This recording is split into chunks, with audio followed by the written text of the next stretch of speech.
Finance മീഡിയയുടെ പുതിയ എപ്പിസോഡിലേക്ക് എല്ലാവർക്കും സ്വാഗതം.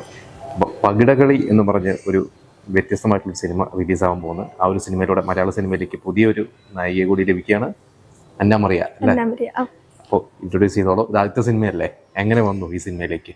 ഹലോ, എൻ്റെ പേര് അന്ന മരിയ.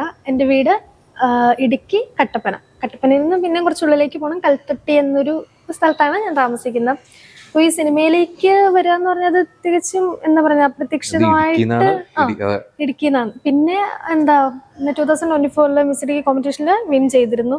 അതിനുശേഷം ഒരു ആക്ടിങ് കുഞ്ഞിലെ തൊട്ടൊരു പാഷനാണ്. പിന്നെ ഇങ്ങനെ കുറച്ച് അവസരങ്ങൾ വന്നു, ഷോർട്ട് ഫിലിം ആയിട്ടും പിന്നെ റീൽസ് അങ്ങനെ ചെയ്യായിരുന്നു. പിന്നെ തമിഴ് ആൽബം അങ്ങനെയൊക്കെ ചെയ്തിട്ടുണ്ട്. അങ്ങനെ ഇരിക്കുന്ന സമയത്താണ് ഇങ്ങനെ ഒരു ചാൻസ് കിട്ടുന്നത്. ഈ സിനിമയിൽ ഒരു ഇടുക്കിയിൽ തന്നെയാണ് ഷൂട്ട് ചെയ്ത്, ഇടുക്കിക്കാരിയായിട്ട് തന്നെയാണ് അഭിനയിക്കുന്നത്. അതുകൊണ്ടായിരിക്കും കിട്ടിയത്. അതെന്താന്ന് വെച്ചാൽ ഇവർക്ക് മൂവിയിൽ വേണ്ടതെന്ന് പറഞ്ഞാൽ ഇടുക്കിക്കാരൊരു പെൺകുട്ടി, അതായത് അവരുടെ ഭാഷാശൈലി അങ്ങനെയൊക്കെ കിട്ടുന്ന ഒരു കുട്ടീനായിരുന്നു മെയിനായിട്ട് ഫോക്കസ് ചെയ്യുന്നത്. അപ്പോൾ അതിന് അവരെന്നോട് വിളിച്ച് സംസാരിച്ചു, സ്യൂട്ടാവുമെന്ന് തോന്നി, അങ്ങനെ വിളിച്ചു, എല്ലാം ഓക്കെ ആയി, ഇതുവരേക്കും എത്തി. ഷോർട്ട് ഫിലിംസും റീൽസും പോലെയല്ല സിനിമ. ശരിക്കും ഈ സിനിമ ഐഫോണിൽ ഷൂട്ട് ചെയ്തിട്ടുള്ള സിനിമയാണ് പൂർണ്ണമായിട്ടും. അപ്പൊ എങ്ങനെയായിരുന്നു അത് ഐഫോണിൽ ഷൂട്ട് ചെയ്യുമ്പോൾ? ശരിക്കും പറഞ്ഞത് വല്ലാത്തൊരു എക്സ്പീരിയൻസ് തന്നെയായിരുന്നു. അതെന്താന്ന് വെച്ചാൽ നമ്മള് മൂവി സിനിമ എന്നൊക്കെ കേൾക്കുമ്പോ കുറെ ക്യാമറ, കുറെ ആൾക്കാര്, ഇങ്ങനെയൊക്കെയാണ് മനസ്സിലുള്ള ഒരു പ്രദേശം എന്ന് പറഞ്ഞത്. പക്ഷെ അതിൽ നിന്നൊക്കെ മാറി ചെന്ന സമയത്ത് ലൊക്കേഷനിൽ വരുമ്പോഴത്തേക്കും ഷോട്ട് റെഡിയാണ്. അപ്പൊ ഞാൻ ക്യാമറ ഒന്നും കാണുന്നില്ല, എനിക്കൊന്നും അറിയില്ലല്ലോ.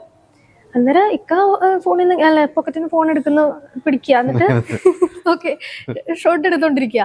അപ്പോൾ ഞാൻ ഓർക്കുന്നത് ഫോണിലെടുത്താൽ അതെങ്ങനെ സിനിമയായാലും എങ്ങനെ റിലീസാവും, ഇതൊക്കെ കുറെ കൺഫ്യൂഷൻ ഉണ്ടായിരുന്നു. പക്ഷെ അതിൽ നിന്നൊക്കെ ഒത്തിരി മാറി, അതായത് വളരെയധികം സ്ട്രഗിളിലൂടെയാണ് ഇപ്പൊ ഈ ഒരു ലെവൽ വരെ ഇങ്ങനെ എത്തിയേക്കുന്നത്. അപ്പോൾ അതിൽ ഭയങ്കര സന്തോഷം, ഇങ്ങനെ ഒരു സിനിമയിൽ അഭിനയിക്കാനായിട്ട് ചാൻസ് കിട്ടിയതിൽ ഭയങ്കര സന്തോഷം. ഇതില് നായകൻ ദേവസൂര്യ, പുതിയ നായകനാണ്. എനിക്ക് ടിക്ടോയ് ഉണ്ട് ഒരു നായകനായിട്ട്, പക്ഷെ ദേവസൂര്യയുടെ പേരായിട്ടാണ് എന്നെ അഭിനയിക്കുന്നത്. എങ്ങനെയായിരുന്നു നിങ്ങളും രണ്ടുപേരും പുതിയ ആളുകളായതുകൊണ്ട് എങ്ങനെയായിരുന്നു? ശരിക്കും പറഞ്ഞാൽ ആദ്യം രണ്ടുപേർക്കും ഒരു എക്സൈറ്റ്മെന്റ് ഉണ്ടാവും, കുറച്ച് പേടി ഉണ്ടാവും, ഉണ്ട്. ഞാൻ പറയട്ടെ, ഇപ്പൊ നമ്മള് തുടക്കമാണല്ലോ, അതായത് മൂവിയിലേക്ക് അങ്ങനെ വരും. അപ്പൊ അതിനനുസരിച്ചുള്ള ഒരു പേടി, ടെൻഷന് കാര്യങ്ങളൊക്കെ ഉണ്ട്. പക്ഷെ സംസാരിച്ചു കഴിഞ്ഞപ്പോ അങ്ങനത്തെ കുഴപ്പങ്ങളൊന്നും ഇല്ല. നല്ലൊരു ടീമാണ്. ആ ടീമിന്റെ കൂട്ടത്തിലാണ് എനിക്ക്. സോങ്സ് ഒക്കെ ഉണ്ടോ? നിങ്ങളൊരു റൊമാന്റിക് പെയറാണല്ലോ, അപ്പൊ സോങ്സും കാര്യങ്ങളൊക്കെ ഉണ്ടോ? ഇല്ല, സോങ്സ് ഉണ്ടോ ചോദിച്ചാൽ അത് ഇതിനകത്ത് സോങ്സ് ഒക്കെ മെയിനായിട്ട് ഹൈലൈറ്റ് ചെയ്യുന്നത് വയലൻസ്, ട്രാവൽ, ആ ഒരു സമയത്താണ്. പിന്നെ ഞങ്ങളുടെ സമയത്ത് സോങ്സ് എന്ന് പറഞ്ഞാൽ ചെറിയൊരു ആ ഒരു ഇമോഷൻ കിട്ടാനായിട്ടുള്ള തരത്തിലുള്ള ചെറിയ ചെറിയ ട്യൂൺസ് അങ്ങനത്തെ ഉണ്ട്. അങ്ങനെ അങ്ങനത്തെ കാര്യങ്ങളുണ്ട്. അപ്പൊ എന്തായിരുന്നു ആദ്യത്തെ ദിവസം ഓർമ്മയുണ്ടോ? ഫസ്റ്റ് ദിവസം ഏത് ഒരു സീനായിരുന്നു? ഞാൻ ചോദിച്ചാൽ എന്തെങ്കിലും പാളി പോയോ അതോ ഓക്കെ ആയിരുന്നോ? ട്രാക്കിൽ കയറിയോ ആദ്യത്തെ ദിവസം തന്നെ? എങ്ങനെയായിരുന്നു? എനിക്ക് ഇതിനെന്താന്ന് വെച്ചാ ഓരോരുത്തർക്കും ഓരോ ശൈലി ഉണ്ടല്ലോ. അപ്പോൾ എനിക്ക് ഇതിനകത്ത് എൻ്റെ സിനിമയിൽ കാണിക്കേണ്ടതെന്ന് പറഞ്ഞാൽ പറയുന്ന സാധനം ഞാൻ എൻ്റെ രീതിയിൽ അങ്ങ് കാണിച്ചു വെക്കുക. അപ്പോൾ കാണിച്ചു വെക്കുമ്പോൾ എന്തെങ്കിലും കൂടുതലാണെങ്കിൽ അത് മോശമെന്ന് പറയും, നല്ലതാണെങ്കിൽ അത് ഓക്കെ ആകും. അങ്ങനെ എനിക്കങ്ങനെ ബുദ്ധിമുട്ടായിട്ട് തോന്നുന്ന വിധത്തിലൊന്നും ഉണ്ടായിട്ടില്ല. അത് നല്ലൊരു രീതിക്ക് അങ്ങനെ അങ്ങ് പോയി. ഇടുക്കി എന്ന് പറഞ്ഞു കഴിഞ്ഞാൽ ശരിക്കും നമുക്കറിയാം, ഇടുക്കിന്ന് കൊച്ചിയിലോട്ട് വന്ന് സ്ട്രഗിൾ ചെയ്യുന്ന അങ്ങനെയൊക്കെ കുറച്ച് ബുദ്ധിമുട്ടില്ല. പക്ഷെ എനിക്ക് ഭയങ്കര ഈസി ആയിട്ട് തന്നെ ശരിക്കും പറഞ്ഞ ഒരു എൻട്രി കിട്ടി അല്ലെ? ഇടുക്കി തന്നെ ഷൂട്ട് ചെയ്തുകൊണ്ട് കിട്ടി. ഇടുക്കിന്ന് വേറെ നായികന്മാർ, എനിക്ക് ലിജോ മോളൊക്കെ ഇടുക്കിയായിരുന്നു. ശരിക്കും പറഞ്ഞാൽ അവിടെയൊക്കെ നിങ്ങൾ ഈ പറഞ്ഞ പോലെ നമ്മളിപ്പോ എറണാകുളത്തൊക്കെ ആണെങ്കിൽ കൂടുതലും സെലിബ്രിറ്റീസിനൊക്കെ എപ്പോഴും കാണുന്നു, അല്ലെങ്കിൽ സിനിമ ഷൂട്ട് കാണാം. ഇടുക്കിയിൽ കുറവാണ്. ഇപ്പൊ ഷൂട്ടിംഗ് ഒക്കെ നടക്കണമെങ്കിൽ നിങ്ങൾക്ക് അങ്ങനെ ഒരു സിനിമയായിട്ട് ശരിക്കും മാറി നിൽക്കുന്ന ഒരു ലൈഫാണ്. പക്ഷെ പണ്ടത്തേക്കാളും ഇപ്പൊ നല്ല ഇമ്പ്രൂവ്മെന്റ് ഉണ്ട്. കാരണം എന്താ വെച്ചാൽ ഇടുക്കി നല്ല ലൊക്കേഷൻ ആയിട്ട് ഒരുപാട് മൂവീസ് ഇപ്പൊ ഷൂട്ട് ചെയ്യുന്നൊക്കെ ആയിട്ടുണ്ടല്ലോ. ഇവരൊക്കെ കാണാറുണ്ടോ? ആ സമയങ്ങളിലൊക്കെ കണ്ടിട്ടുണ്ടോ? കാണാറുണ്ട്. ഞങ്ങളുടെ ഒരു സ്ഥലം നല്ല ഭംഗിയാണ്. അതായത് കൽത്തൊട്ടി അവിടുത്തെ ഒരു മെയിൻ സ്ഥലമാണ് പടുക. അന്വേഷിപ്പിൻ കണ്ടെത്തും ടോവിനോട് മൂവിയൊക്കെ ഷൂട്ട് ചെയ്ത ലൊക്കേഷനകത്ത് നമ്മുടെ ആ ഒരു ഭാഗമൊക്കെ ആയിരുന്നു. അപ്പോൾ കുറെ ബ്യൂട്ടിഫുൾ ആയിട്ടുള്ള പ്ലേസസ് ഉണ്ട് അവിടെ ഷൂട്ട് ചെയ്യാനായിട്ടൊക്കെ.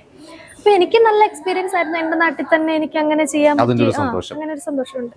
ഇപ്പൊ ഇത് ഫസ്റ്റ് മൂവിയാണ്. ഇനിയിപ്പോ അടുത്ത മൂവീസ് ഒക്കെ ഓഫേഴ്സ് ഒക്കെ വന്നു തുടങ്ങിയോ? എങ്ങനെയാണ് വന്ന് തുടങ്ങിയോന്ന് ചോദിച്ചിട്ടുണ്ടെങ്കിൽ അങ്ങനെ ഓപ്പർച്യൂണിറ്റീസ് ഒന്നും അങ്ങനെ വരുന്നില്ല. പൂർണ്ണമായിട്ടും ഇതിലോട്ട് ഇറങ്ങിയില്ലേ? ഒരു പാഷനായിട്ട് എടുത്തേക്കാണ്, ഇഷ്ടമാണ് ചെയ്യാൻ. വേറെ പഠിത്തോ വേറെ ജോലിയൊന്നും ഇപ്പൊ ഇല്ല. അപ്പൊ ഫ്രീ ആണ് അല്ലേ?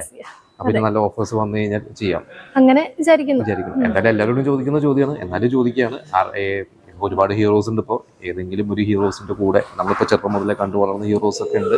അപ്പോൾ അങ്ങനെ ആരെങ്കിലും ഉണ്ടോ അവരുടെ കൂടെ ഒരു ഹീറോയിനായിട്ട് അടുത്തൊരു സിനിമ കിട്ടിയാൽ നല്ലത് അങ്ങനെ തോന്നുന്ന ആരെങ്കിലും ഉണ്ടോ? അങ്ങനെയൊക്കെ ഇപ്പൊ എന്നാലും ഉണ്ടാവുമല്ലോ, മനസ്സിലുണ്ടാവുമല്ലോ. വിനീത് ശ്രീനിവാസനോട് അഭിനയിക്കാൻ ഇഷ്ടമാണ്. സാധാരണ വിനീതിന്റെ സിനിമയിൽ വിനീതിന്റെ ഡയറക്ഷനിൽ ചെയ്യുന്നതാണ്. അത് ഏത് സിനിമ കണ്ടിട്ടാണ്, ഏത് സിനിമയാണ് വിനീത് എന്ന ആക്ടറെ ഏത് സിനിമയിലൂടെയാണ് ഇഷ്ടപ്പെട്ടത്? അങ്ങനെ ചോദിച്ചാൽ എനിക്ക് കറക്റ്റ് ആയിട്ടുള്ള ഒരു മുഖം വരുന്നില്ല. നമുക്ക് പല പല മുഖങ്ങളെ സീനുകളാണല്ലോ ഇങ്ങനെ മൈൻഡിലേക്ക് ഇങ്ങനെ കടന്നു വരുന്നത്. അപ്പൊ ആളുടെ ആ ഒരു എന്താ പറയാ ഭയങ്കര ടാലന്റഡാ. എന്താ പാട്ട് പാടാനാണെങ്കിലും അത് എഴുതാനാണെങ്കിലും ഡയറക്ഷൻ ചെയ്യാനാണെങ്കിലും അഭിനയിക്കാനാണെങ്കിലും. അപ്പോൾ എന്താ പറയാ എല്ലാം കൂടെ ചേർന്ന് കണ്ടിട്ടുണ്ടോ? എവിടെയെങ്കിലും വെച്ച് കണ്ടിട്ടില്ല.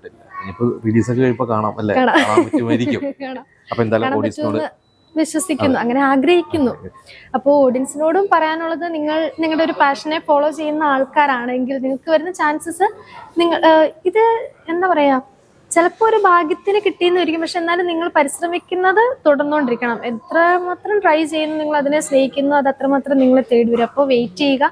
ഇനിയാണേലും കുറേ ഓപ്പർച്യൂണിറ്റീസ് വരുന്നുണ്ട്. അപ്പോൾ അതൊന്നും മിസ്സാക്കാതെ മാക്സിമം യൂട്ടിലൈസ് ചെയ്യുക. നിങ്ങളുടെ പാഷൻ ഇഷ്ടപ്പെട്ട് അങ്ങനെ ജീവിക്കുക. All the best. Thank you.